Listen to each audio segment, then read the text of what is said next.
Hi there, Booktube, and welcome to a new video. This is the Eric Karl Anderson 40th birthday tag.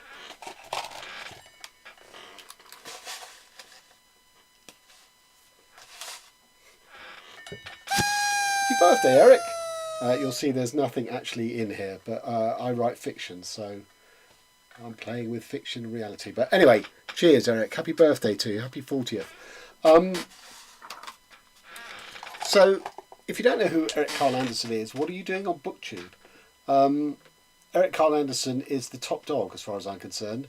He was the person who turned me on to Booktube when I went in search of just some views about a book, which I now can't remember even what it was. And it offered me Eric's erudite and gracious review of said book.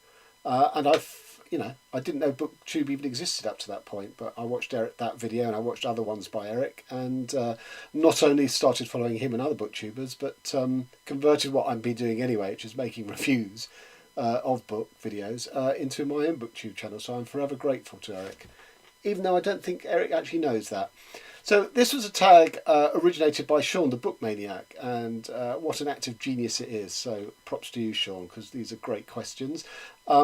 Obviously, because it's sort of linked to this specific day to mark Eric's birthday, it's a slightly different kind of tag in that that we're going to, basically launch these videos simultaneously rather than particularly looking to sort of stretch them out over a period of time with other people taking others, although that will go on as well. But the important focus is today, Eric's birthday. So on with the tag. Number 1, thanks a bunch. A book or books that you first heard about from Eric's channel or blog, or that you and he both love. Well, there have been several, but one of the most recent is Olivia Laing's Crudo, which Eric recommended. Eric had read her first, I don't know if it's her first book, but her previous book, which was non-fiction. This is actually her first fiction book. That was about loneliness. And in a way, this sort of takes on from that, in that it's a sort of a person who feels very out of step, very out of kilter with sort of mainstream life in terms of, it's all about family and relationship and all that sort of thing. And it's a tremendous study of character that Laing has built up here. She's sort of channeling the late author Kathy Acker in order to try and sort of get at, all the fragments of personality that that go up into making us. I've got a full review of this and I will post the link. But I wasn't familiar with Olivia Laing. I certainly didn't know she'd written a book of fiction, and thanks to Eric, I did. I bought this on his recommendation. I read it, and I think I feel equally as positive about this book as Eric did. So cheers, Eric. Question 2. Looking forward. A book or books that you want to read because of Eric's channel or blog. I've talked about this before. I haven't actually read it yet, so hence I do want to read it. This is Jenny Ophil's The Department of Speculation. Now, what Eric has done for a couple of years at least is he gets together with the writer and booktuber Anna James ahead of the announcement of the Women's Prize long list, and they sort of both bring books that they think will end up on that list. It's sort of a predictive video, and it's great fun, and they're very worth watching. And this year, Anna and Eric talked about 3 different books that they predicted to be on the list, but both of them said how much those books sort of were in the vein of this. And I thought, wow, it's not very often that you get such a sort of trendsetter. I think this itself had been nominated when it came out. Obviously it didn't qualify for this year's because it's already been published. So I thought, well, a book that that Eric and Anna say has sort of fed into so many other books, I've got to check out. So I'm really looking forward to that. Question 3, Table Turn. A book or books you recommend to Eric to read. Well, that's going to be hard because I think Eric's pretty much read everything. He is the last of the Renaissance men. But I know Eric likes experimental fiction. So I'm going to, as do I. I'm going to go with a couple of books. I'd be very interested to know if Eric watches this, if he's actually read them.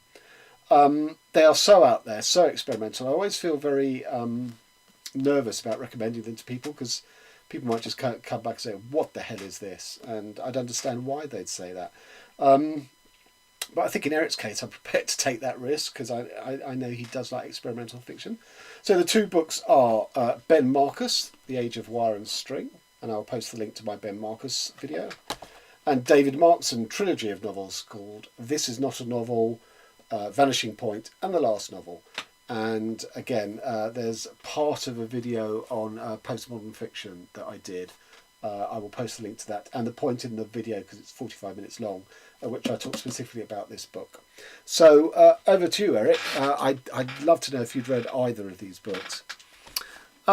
Question 4. Eric Karl Anderson.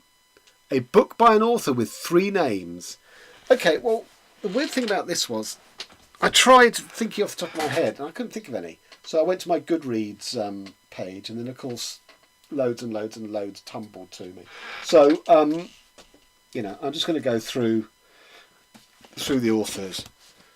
Starting with Claire Louise Bennett and Pond on Fitzcarraldo editions, which I read this year. Jonathan Safran Foer. How could I not think of him off my own bat? So this is the very good Extremely Loud and Incredibly Close. And this is the lamentable Here I Am, which I hated and loathed. I didn't do a booktube on it. It is on my Goodreads page, where I wrote one of my more slightly balmy reviews for that book. Who else have we got? We have Alan Rob Grier, another. How could I not remember Alan Rob Grier? The Book of Chameleons by Jose Eduardo Aguilar-Luso, which I believe was set in Angola, I seem to remember. Yes, set in Angola. Portuguese, Angolan writing. Very good, that was. Bret Easton Ellis. Boo, I hate this book. But he does have 3 names. 3 names. And Still They Come. Deb Olin Unferth, Vacation. Quite a sort of avant-garde experimental novel. Quite interesting. As is this. Christine Brooke Rose, Amalgamemnon. I don't know if she's written anything else. Also, I'd be very interested if Eric's read this one, because it seems one of my more obscure books that I've read. Carmen Maria Machado, Her Body and Other Parties, her debut collection this year of short stories.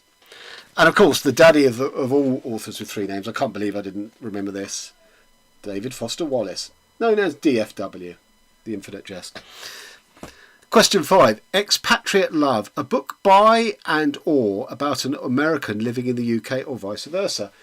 Well, I'm going for Staten Island by Tom McCarthy, which is a book that got absolutely panned when it came out. I love Tom McCarthy anyway, but I really enjoyed this book.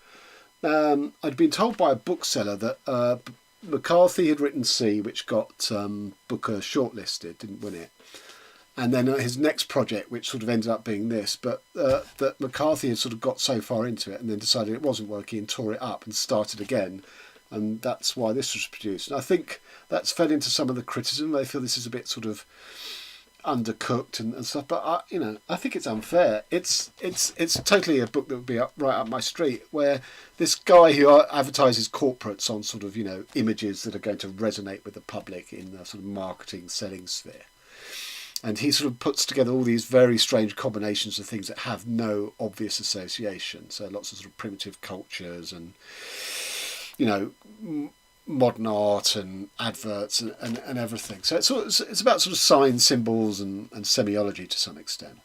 But then it ends up where he leaves England and goes to America, to New York State.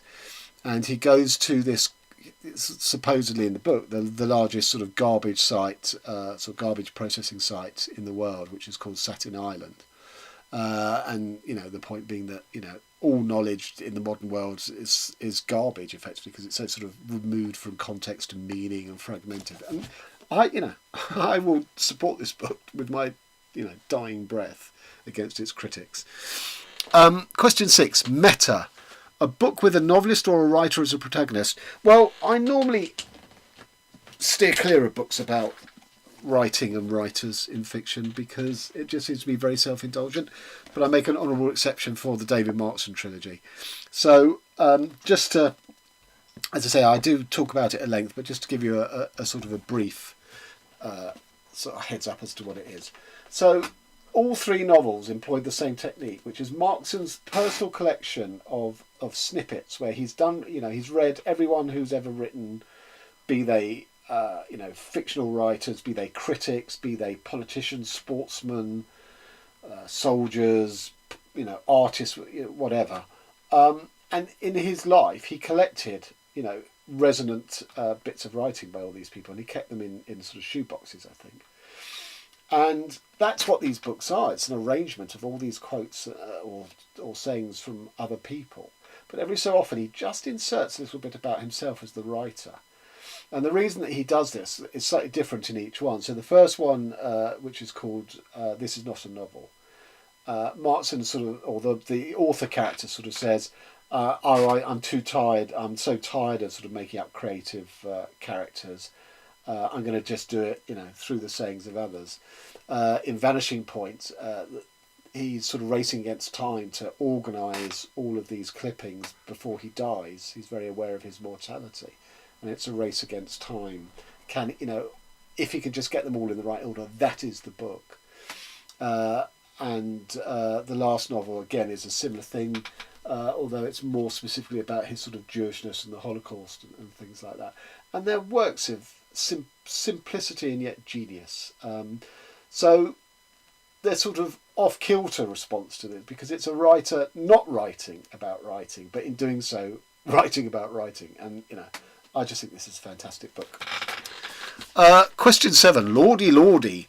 A book by or about a 40-year-old and or a book published 40 years ago, i.e. in 1978. Well, to be honest, my recall is so bad I wouldn't know of any characters that were 40-year-old in books I've read, unless I'd read it last week, and even then I've probably forgotten. So I'm going to do the books published in 1978 thing. But the first one, I was really surprised this was published as long ago as that, which is Ian McEwan, The Cement Garden, which is quite... McEwan's early works are much weirder than what he's sort of since turned out. Weirder, but are they more interesting? I didn't really like The Cement Garden, I must admit. Now, I want to prove to you this came out in 78, but the print is so tiny. I don't know if you're going to be able to see this, so I'm going to hold it there, bring it in slightly. So hopefully somewhere along that spectrum you can see that this was published in 78, the year that Eric was born. Now, the other book I wanted to talk about was Don DeLillo's Requiem for a Dream, which was published in 78. Now, not Don DeLillo, sorry, Hubert Selby Jr., who's one of the first authors that I really read after William. I read Burroughs quite early on, and then I moved on to Selby. And I'm a big Selby fan, even today. He wrote Last Exit to Brooklyn, in case you don't know who he was. But in 78, he published a book called Requiem for a Dream, which is a brilliant dissection of the American dream as experienced by street-level people, trying to make a buck through drug dealing. And they have a sort of a key of heroin, I think, rather than cocaine. But they can't stop themselves sampling it for their own sort of selfish pleasure, so they end up never being able to have anything left to sell. And it's a brilliant book. But irritatingly, I have all these Selby books, but I don't have a copy of that. I don't know if that means I read it from a library or I've lent it to someone. So I've got, Songs of the Silent Snow, The Room, Last Exit to Brooklyn, Waiting Period, which is one of his last books and was really poor. It's just a fist of anger shaken about American foreign policy, and it's about someone talking to another guy about assassinating the president. Not a great book. And The Demon. Irritatingly, Requiem for a Dream is not there. I think it was made into a film. I've never seen the film because I don't go and see films of serious literary fiction.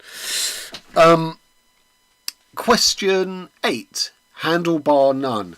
Nice pun, Shawn. A book by or about someone with a fabulous moustache and or beard. Okay, brilliantly, I've not bought the book, but I suffer with this the same thing as I had with the Hubert Selby. There's a writer called Carl Hyson who writes these sort of comedy caper thrillers, but they always have an ecological bent, and they're always set in Florida, and a sort of scream of protest against the environmental destruction done to the Everglades through sort of corrupt land deals, selling off the land for the housing boom that's hit ever since Miami became the drug centre of the US at the time. He has this marvellous character called Clinton Tyree, who's renamed himself as Skink. So this guy was a governor. This is in the fiction, it's not real. This guy was a governor of Florida and was completely uncorruptible. And because of that was basically sort of, hounded from power. Whereupon he disappeared. And he re-emerged in the Everglades, living sort of the life of a hermit and a woodsman, dining off roadkill. And launching these sort of, eco-terrorist assaults, pushing back on, people who leave litter or, people who kill endangered species and stuff. But there's a description of him in, he appears in several of Carl Hyacint's books. There's a description of him in the book called Sick Puppy. And I'm just going to read it because it's about his beard. The man had grown out his beard in 2 extravagant tendrils, one blossoming from each cheek. The coils hung like vines down his broad leathery chest and were intricately braided. Fastened by a ribbon to the end of each braid was the hooked beak of a large bird. It's a brilliant contrast because when he was governor, no one was really that interested in what he stood for or his ideals. They voted him in because he had a fantastic set of teeth and had a nice smile, and he's gone native and has gone to the other end of the spectrum. He's a very, very good character, and interestingly Hyacint has written a kid's book around Skink. Can't remember what it was called, but anyway, so that is my beard, and I'm not suggesting for one moment that Eric has the beaks of birds in his beard. Eric's beard is very trim and well kept. And lastly, penultimately, Out Brief Candle, a book in which a birthday figures prominently. So I've got 2 for this. The first is one of my 2 collections of Harold Pinter's collected plays. This is Plays 1, and it has the play The Birthday Party in, as you can see there. Now, being Pinter, is it or is it not the guy's birthday? It's basically 3 people are in a boarding house in the 60s in sort of seaside Britain, and one of the female boarders is making a birthday party for one of the others, even though he says it's not his birthday. He is very worried about callers to the boarding house. He's obviously sort of running from something.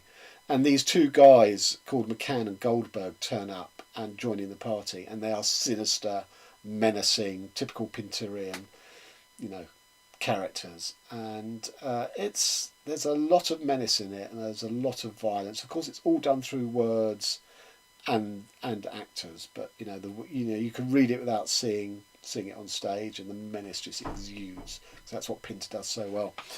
And then the other one is Don DeLillo's Underworld. Now, again, I don't know if it's a birthday party, but, the basis of this book is looking at all things 60s America around the time of Kennedy, Cuban Missile Crisis, the assassination of Kennedy, and it's just this brilliant sort of labyrinthine, conspiracy theoried, crazy Americans book. And in there is a scene where Truman Capote hosts a party, and in the nature of, in keeping with the rest of the book, DeLillo just sort of takes it to the nth degree. It's a great, great read. Now, finally, question 10. Many, many happy returns, tags and book buddies. Well, as I said, in the beginning, the idea is really for all these to go out simultaneously, or as near as damn it, on Eric's birthday today. But any booktuber who follows Eric Karl Anderson, please do this tag. I'll put the questions and Shawn's original. Yes, it's going to be interesting to do Shawn's original tag because it will come out at the same time. We're going to have to come back to this video once it's live to post the link to Shawn's original video. But as I say, any booktuber who follows Eric, and he has 5,000 followers. Admittedly, they're not all booktubers, I suspect. But anyway, please do this tag and join in the celebrations to Eric. So Eric, with my glass empty, other than a parasol, but not empty of sentiment. Cheers. Have a good one. Okay, till next time.